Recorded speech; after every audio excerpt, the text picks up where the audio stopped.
माता बहनों, भाइयों, बुजुर्गों, छात्र, नौजवान दोस्तों, सबसे पहले मैं इस तरह का जो आज का यह धर्म कार्यक्रम है उसके लिए उपस्थित हम इस खेतिहर मजदूर यूनियन की माताएं और खास करके बुजुर्गों का अभिवादन करता हूं कि इस कड़ाके की ठंड में अपनी 6 सूत्री मांगों के समर्थन में आपने इस खगड़िया जिला कलेक्ट्रेट के सामने उपस्थित होकर अपनी मांग को जोरदार आवाज में रखने के लिए आए।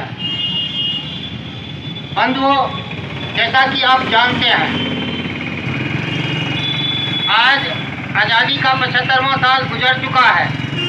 आज़ादी के पहले भी अंग्रेजों का शासन था, उस समय भी हमारे खेत मजदूरों का जो आर्थिक दिशा था वह बहुत ही दयनीय था। और ये 75 वर्ष पार करने के बावजूद भी इस देश में कोई भी जनता, कोई भी आम नागरिक अगर बदहाल है तो वह हमारा खेत मजदूर है।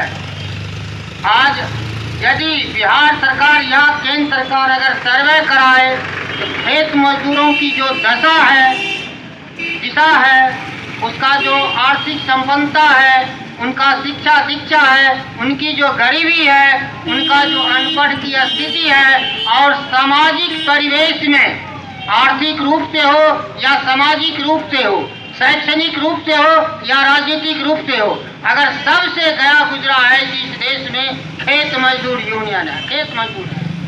और हमारा खेत मजदूर यूनियन उनकी मांगों को जोरदार आवाज में उठाता रहा है और उठाता रहेगा।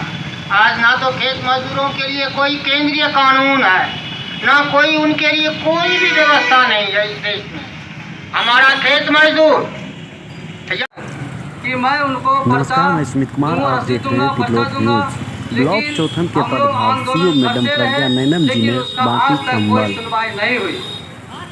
भाइयों, सबसे बड़ी बात यह है कि मजदूर किसान, खास करके जो हमारे खेतिहर मजदूर हैं, उनकी बात को सुनने वाले कोई नहीं है।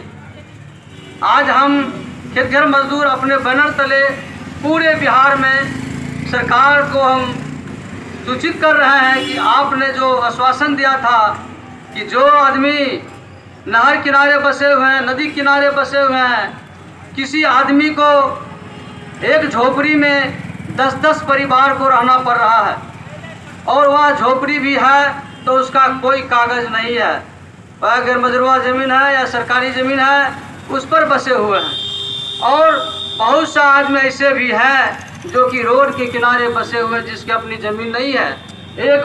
जो पन्नी को तान करके पन्नी के नीचे 10-5 परिवार उसमें रह रहे हैं। पिछले महीना जो हम लोग अलौली से खास करके सर्वे करके जो फॉर्मेट आया था, फॉर्मेट पर सर्वे करके अंचलाधिकारी को हम लोग दिए थे कि आप सर्वे कीजिए और जांच करके जो भूमिहीन है उस भूमिहीन को कम से कम 5 डिसमिल ज़मीन दीजिए।